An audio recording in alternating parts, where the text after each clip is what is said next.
Keluarga ini harus rela kehilangan salah satu anggota keluarganya akibat teror ekstrim dari sosok makhluk penghuni tepi hutan tempat mereka tinggal. Assalamualaikum warahmatullahi wabarakatuh. Ketemu lagi di Setia Misteri. Apa kabar kalian semua? Semoga kalian yang menonton video ini diberikan kesehatan, dimurahkan rezeki, dan tentunya selalu dalam lindungan Allah Subhanahu wa Ta'ala. Amin. Oke guys, jadi di video kali ini kita mendapatkan sebuah kisah dari seseorang yang bernama Dimas asal Selorejo, Kota Malang. Jadi Dimas ini ingin membagikan pengalamannya waktu dia bersama keluarganya memiliki kebiasaan berburu hewan malam di tepian hutan tempat mereka tinggal. Tapi sejak kejadian malam itu, Dimas dan keluarganya mengalami trauma berat sehingga memutuskan untuk berhenti berburu selama-lamanya dan memusnahkan semua peralatan perburuannya. Nah, apa sebenarnya yang terjadi di malam perburuan itu dan apa yang menyebabkan mereka trauma sampai harus kehilangan anggota keluarganya? Yuk kita simak ceritanya. Tapi sebelum masuk lebih jauh, seperti biasa buat kalian yang belum subscribe, yuk langsung aja subscribe sekarang juga biar nggak ketinggalan kisah-kisah pengalaman lainnya yang tentunya banyak sekali pesan-pesan dan pelajaran yang dapat kita ambil dari kisah tersebut. Ya udah, kalau udah siap, langsung aja kita simak ceritanya.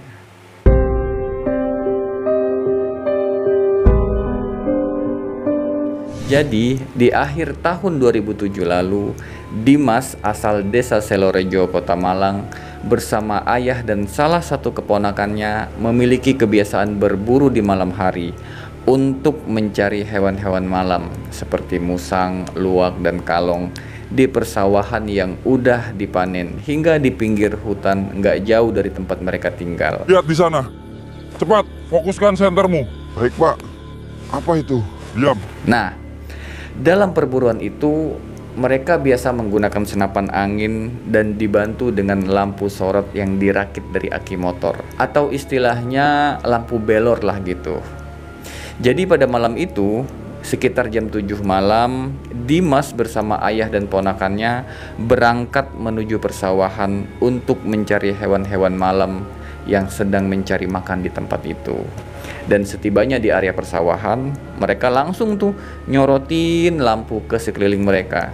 Dan tiba-tiba dari arah semak-semak terdengar suara kresek-kresek dan tampak ada pergerakan hewan besar. Lihat di sana. Cepat, fokuskan sentermu. Baik, Pak.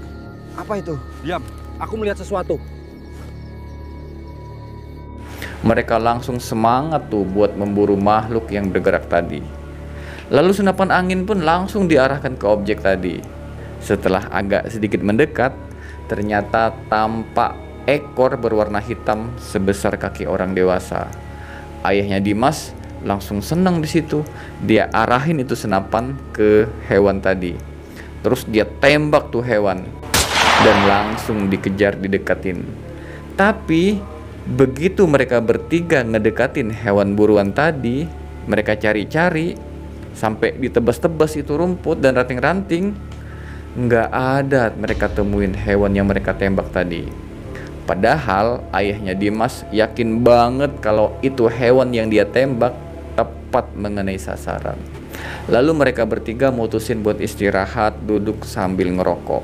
Nah, pas lagi istirahat gitu, tiba-tiba terdengar lagi suara kresek-kresek nggak jauh dari tempat mereka istirahat. Lalu dalam pikiran mereka, wah, jangan-jangan ini hewan yang kita buru tadi. Lalu ponakannya Dimas langsung nyorotin lampu tuh ke arah suara kresek-kresek itu. Tapi pas cahaya lampu diarahin, Dimas langsung kaget dan lompat ke belakang sambil istighfar. Astagfirullahalazim. Dan lu tahu apa yang dia sorot?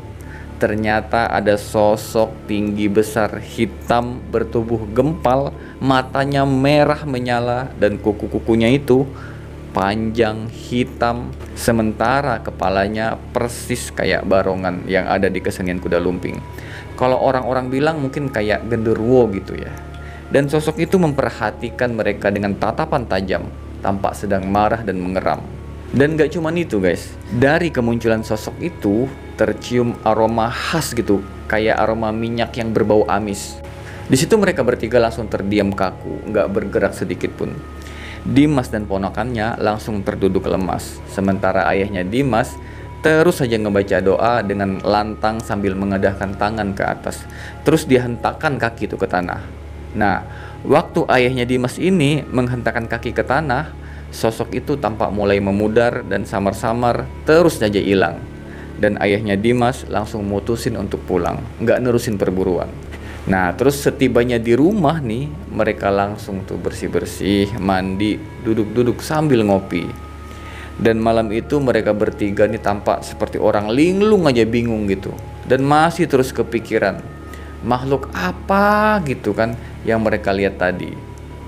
Karena di hari-hari sebelumnya memang belum pernah tuh mereka ngalamin kejadian kayak gini. Belum pernah ketemu sosok-sosok yang aneh-aneh kayak gitu. Terus nggak berapa lama, waktu mereka lagi asik duduk ini, tiba-tiba tercium lagi tuh aroma kayak yang mereka cium waktu berburu tadi, bau amis gitu. Tapi cuma sekilas, terus hilang langsung. Lalu ayahnya Dimas langsung ngambil garam dari dalam rumah, dia taburin tuh di teras rumah, di halaman sampai ke atap. Nah, kata ayahnya Dimas, kayaknya makhluk tadi itu ngikutin kita pulang. Tapi nggak apa-apa, nggak usah takut katanya. Dan anehnya malam itu suasana yang biasanya adem, tenang, dan banyak terdengar suara hewan-hewan malam tuh kayak jangkrik, cicak, toke, segala macam, bahkan suara angin. Tapi malam itu bener-bener sunyi, mencekam, nggak ada suara hewan sama sekali. Bahkan keponakannya Dimas yang waktu malam itu pingin pamit pulang, sama ayahnya Dimas dilarang. Jangan pulang sekarang katanya. Soalnya kayaknya nih ada yang nggak beres nih. Makhluk yang kita temuin tadi masih ngikutin kita. Dan setelah kejadian malam itu, Dimas dan ayahnya mulai vakum tuh berburu. Tapi meskipun udah berhenti berburu, tepat 2 minggu setelah kejadian malam itu, adiknya Dimas yang berumur 9 tahun tiba-tiba demam tinggi dan sakit, terutama di bagian mulutnya. Jadi mulut adiknya Dimas ini penuh dengan sariawan dan bengkak-bengkak sampai nggak bisa mangap sama sekali. Meskipun waktu itu adiknya ini udah dibawa berobat ke puskesmas gitu kan, ke klinik, tetap aja nggak sembuh-sembuh. Nah, di sini mulai terjadi banyak keanehan. Jadi walaupun adiknya Dimas ini mulutnya bengkak, penuh sariawan, dan susah mangap, susah buat buka gitu, tapi setiap kali dia lapar, selalu minta makan makanan yang aneh-aneh. Dia selalu minta makan daging, kalau nggak ikan lele, ikan mujair, atau daging ayam gitu. Terus makannya itu banyak pula, nggak seperti orang lagi sakit. Nah, ngelihat perilaku adiknya yang aneh tadi, ayahnya Dimas nih inisiatif tuh buat ngebawanya ke salah satu ustadz untuk ngeruqyah dia. Tapi lagi-lagi berbagai kejadian aneh terjadi sama si ustadz yang mau ngobatin dia. Jadi pernah nih ada kejadian waktu si ustadznya baru dateng dan mau masuk nih ke kamarnya Dimas, belum sempat masuk, itu ustadz udah lari ketakutan. Terus ada lagi nih orang pinter yang nyoba ngobatin adiknya dari jarak jauh. Tapi tiba-tiba saja orang pinter ini muntah darah, dan banyak beberapa ustadz nggak sanggup buat ngobatinnya. Akhirnya sama ayahnya Dimas dibawalah adiknya ini ke rumah sakit yang lebih gede gitu kan, yang lebih besar di daerah Malang untuk diperiksa lebih lanjut. Nah, waktu dilakukan pemeriksaan di rumah sakit, lagi-lagi kejadian aneh terjadi. Waktu adiknya ini mau dipasang infus, waktu mau ditusuk itu jarum infus sama sekali nggak bisa nembus kulit adiknya Dimas. Sampai ayahnya Dimas ini nyoba ngebacain doa, lalu dia tiupin tuh ke Dimas, terus dibalurin tuh sekujur tubuh. Tapi tetap aja itu jarum nggak bisa nembus. Akhirnya ayahnya Dimas langsung minta bantuan ke orang pinter. Terus sama orang pinter ini dibawainlah air tuh yang udah didoain. Lalu setelah diminumin baru tuh bisa dipasang infus. Nah, pas si dokternya mau masukin obat lewat infus, Ekspresi dari wajah adiknya Dimas ini langsung menyeringai sambil menatap ke arah dokter dengan tatapan tajam. Sampai si dokter itu pun merinding ngeri ngeliat ekspresi adiknya tadi. Dan gak sampai di situ saja guys, keanehan-keanehan lain pun banyak terjadi. Jadi waktu infus udah terpasang dengan usia adiknya yang baru 9 tahun, dalam semalam dia bisa menghabiskan 5-8 botol cairan infus, jauh ngelebihin orang dewasa. Dan setiap tetesan infus itu selesai diatur kecepatannya dan ditinggal tuh sama si suster ruangan, sama adiknya Dimas langsung dirubah. Dia cepetin itu tetesan infusnya. Dan setiap dikecilin lagi, adiknya Dimas langsung meringis kesakitan. Bahkan nih, kalau infusnya telanjur habis dan ada darah tuh yang keluar dari selang infus, adiknya Dimas langsung teriak-teriak kesakitan. Jadi meskipun udah dirawat sampai 2 minggu di rumah sakit tadi, kondisi adiknya Dimas ini nggak ada perubahan sama sekali. Akhirnya orang tuanya Dimas mutusin untuk ngebawa dia pulang ke rumah. Nah, setelah tiba di rumah, entah gimana kondisi adiknya Dimas ini tambah parah. Tubuhnya tambah lemes. Dan yang bikin tambah aneh lagi, adiknya Dimas ini jadi gampang marah. Terus kalau dia dengar suara azan di siang hari, muka adiknya ini langsung pucet dan berkeringat deras. Terus lemes gitu. Tapi kalau malam hari nih pas ngedengar suara azan, matanya langsung merah dan mengeram. Jadi keluarga Dimas ini bertambah panik dan bingung di situ. Harus berbuat apa, gimana gitu ngeliat keganjilannya kan. Bahkan waktu dibacain ayat-ayat Al-Quran pun dan surah Yasin nih, wajah adiknya itu malah jadi menyeringai dan tertawa sinis. Begitu aja terus sejak kepulangan dia dari rumah sakit. Nah, lalu beberapa hari kemudian datanglah kerabatnya nih buat jenguk adiknya Dimas. Dan kerabatnya ini punya kenalan nih orang pintar, seorang kiai lah gitu. Nah, terus didatanginlah tuh kiai tadi ke rumahnya Dimas. Tapi baru saja dia mau masuk ke rumahnya Dimas dan ngucapin salam, adiknya yang tadinya lagi santai sambil tiduran tiba-tiba bangun dan teriak nih ke kiai tadi. Ngapain orang itu kesini? Saya nggak ada urusan sama dia. Padahal si kiai ini belum sempat masuk ke kamar adiknya Dimas. Lalu si kiai tadi langsung aja tuh masuk ke kamar adiknya sambil ngebawa segelas air putih dan berkomunikasi sama adiknya Dimas. "Kamu siapa?" kata dia. "Kok bisa sampai ada di sini gitu?" Lalu adiknya Dimas jawab, "Saya nggak terima istriku ditembak sama manusia ini. Istriku lagi hamil anakku, kenapa ditembak sama dia?" Sambil menunjuk ke ayahnya Dimas. "Kalau cari makan jangan ganggu makhluk lain." "Iya," kata si kiai tadi kan, "tapi anak ini nggak salah. Kenapa diikutin terus?" "Enggak," kata Dimas, "pokoknya anak ini tetap bakal saya bawa." Lalu si kiai ini langsung nyemburin air ke wajah adiknya Dimas dan ngusapinnya ke sekujur tubuh adiknya. Dan seketika itu adiknya Dimas langsung lemes dan pingsan. Terus si kiai tadi langsung ngebawa sebaskom garam dan dia taburin tuh di halaman rumah. Dan anehnya, garam yang tadi warnanya putih tiba-tiba berubah menjadi merah darah. Lalu garam tadi dia taburin tuh di sekeliling rumah sampai ke atap. Nah, gak lama setelah kejadian itu, Dimas langsung sadar dan sekujur tubuhnya terasa pegal-pegal sampai minta dipijitin sama ayahnya Dimas. Tapi sayangnya kondisi itu gak berlangsung lama. Tepat di hari kelima, adiknya Dimas lagi-lagi demam tinggi, sakit lagi. Dan keluarganya jadi bingung lagi di situ harus berbuat apa. Bahkan pernah juga nih di suatu malam guys, waktu para tetangga nih lagi duduk-duduk nih, waktu ngejenguk adiknya Dimas, tiba-tiba terdengar suara ledakan tuh di atas kamar adiknya Dimas.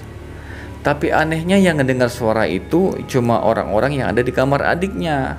Sedangkan orang-orang yang ada di luar sama sekali nggak dengar. Nah, setelah dicari-cari ternyata tampak cahaya merah melintas di atas kamar adiknya Dimas.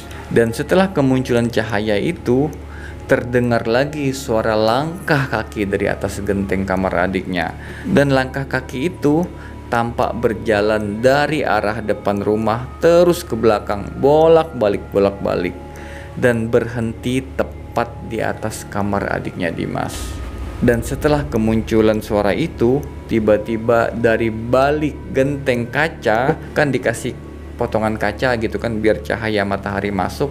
Nah, dari situ tampak sosok seperti barongan, tinggi besar, berbulu lebat, persis yang kayak mereka temuin waktu berburu kemarin. Dan di situ seisi rumah langsung berhamburan lari keluar lagi sambil teriak dan istighfar. Cuman ayahnya Dimas tuh yang tetap aja bertahan nemenin adiknya di kamar. Beberapa hari setelah kejadian itu, datanglah kerabatnya dari kota Blitar yang mengabarkan kalau di pelosok kota Blitar ada seorang kiai yang memiliki pondok pesantren. Jadi katanya kiai ini bisa mengobati orang kesurupan atau kena guna-guna gitu. Lalu tanpa basa-basi, keesokan harinya kedua orang tuanya Dimas langsung berangkat ke sana bersama kerabatnya tadi. Kemudian pada malam harinya, kedua orang tuanya Dimas pun pulang. Tapi adiknya nggak ikut pulang, karena menurut kiai itu selama pengobatan, adiknya Dimas ini harus tinggal di situ selama 10 hari. Nggak boleh dijenguk sama keluarga yang lain. Hanya ayahnya saja yang diperbolehkan. Nah, lalu setelah 10 hari kemudian, adiknya Dimas pun dijemputlah tuh sama ayah dan ibunya dan ditemani sama pak adenya. Dan tepat menjelang maghrib, tibalah adiknya Dimas di rumahnya. Nah, mengetahui adiknya Dimas ini udah pulang, tetangga-tetangga sekitar pun rame tuh berbondong-bondong datang buat ngeliat keadaan adiknya Dimas. Lalu digendonglah adiknya tadi masuk ke kamar dan ditidurin gitu kan. Dan waktu para tetangga ini udah pada datang, mereka ini langsung menghujani ayahnya dan ibunya Dimas dengan beberapa pertanyaan. Dan di situ ayahnya Dimas ngejelasin kalau adiknya ini udah sembuh dan udah ada perubahan. Tapi anehnya nih guys, meskipun ayahnya Dimas ngomong kalau adiknya ini udah sembuh, tapi ekspresi ayahnya Dimas ini kayak nggak biasa gitu. Jadi kayak nyembunyiin sesuatu nggak sesuai dengan apa yang dia ceritain. Dan kayak ada yang ditutup-tutupin gitu guys. Nah, setelah beberapa hari sejak kepulangan dari rumah kiai tadi, adiknya Dimas ini mulai menunjukkan adanya perubahan dan mulai membaik. Wajah adiknya yang sebelumnya tampak pucat, kini mulai tampak cerah. Begitu juga kondisi tubuhnya mulai tampak segar. Sampai suatu ketika, sekitar jam 2 siang, waktu Dimas ini lagi asik nongkrong di depan rumah tetangganya ini bersama teman-temannya, tiba-tiba dari kamar adiknya ini terdengar suara teriakan ayahnya Dimas yang begitu kencang. Sontak Dimas langsung lari menuju kamar adiknya, dan di situ tampak adiknya Dimas ini lagi dipangku tuh sama ayahnya sambil ngomong dengan nada lemas. "Ya, aku nggak kuat lagi." Dan seumur-umur baru kali itu Dimas ngedengar perkataan adiknya. Ayahnya Dimas langsung menetesin air mata di situ. Dan seumur-umur juga baru kali itu Dimas ngelihat ayahnya ini nangis sambil memeluk adiknya Dimas. "Kamu kuat kok, Dek. Kamu pasti sembuh," kata ayahnya Dimas lagi. Dan gak lama setelah adiknya ngomong gak kuat tadi, tiba-tiba muncul benjolan merah di perut adiknya Dimas. Sontak semua orang yang hadir pun kaget. Dan tiba-tiba benjolan tadi bergerak-gerak ke arah dada sampai ke tenggorokan. Dan adiknya Dimas pun langsung ngebuka mulut dan dia langsung menghembuskan napas terakhir di situ. Dan melihat kondisi adiknya yang udah tidak bernapas, ayahnya Dimas langsung berteriak histeris, bahkan pingsan berkali-kali sambil terus meluk tubuh adiknya Dimas. Dan semua yang hadir pun ikut menangis di situ. Dan setelah beberapa saat, ayahnya Dimas ditenangin lah tuh sama tetangga-tetangga dan juga kerabat. Dan barulah dilepasin pelukan ayahnya tadi. Lalu adiknya Dimas dibaringkan tuh di kamar sambil diikat dagu, tangan dan kakinya. Dan karena waktu udah sore, jadi jenazah adiknya Dimas ini nggak langsung dimandiin tuh, karena nunggu besok pagi untuk proses pemulasaraan. Nah, sejak kepergian adiknya Dimas, tepat di hari ke-7, barulah ayahnya Dimas ini cerita kalau waktu dia lagi dibawa berobat ke pesantren tadi di kota Blitar, Pak Kiai ini sempat ngomong. Kata Pak Kiai itu, Kalau anak ini bisa kuat bertahan sampai 14 hari ke depan, dia bakal sembuh selamanya. Tapi kalau dia nggak kuat, mohon Bapak mengikhlaskan apapun yang terjadi pada anak ini. Dan setelah kepergian adiknya itu, semua peralatan perburuan termasuk lampu belor, celurit, dan senapan semuanya dimusnahkan sama bapaknya Dimas. Dan akibat kejadian itu pula, setiap kali Dimas ngelihat orang bawa-bawa senapan angin di persawahan atau hutan, dia langsung teringat semua peristiwa yang pernah menimpa adiknya. Jadi kayak ngalamin trauma gitu sampai saat ini. Gitu guys. Oke. Itu tadi kisah pengalaman Dimas dari Kota Malang tentang akibat dari berburu di hutan pada malam hari. Mudah-mudahan kita bisa mengambil pengalaman dari kisah tadi dan sedikit mendapatkan pesan-pesan dari apa yang telah dilakukan oleh Dimas dan keluarganya ini. Mudah-mudahan tidak sampai terjadi pada kita dan keluarga kita. Dan buat kalian yang memiliki pengalaman yang sama atau pesan-pesan lain, silakan tulis pendapat kalian di kolom komentar. Terima kasih sudah menyimak. Gue Setia undur diri. Assalamualaikum warahmatullahi wabarakatuh.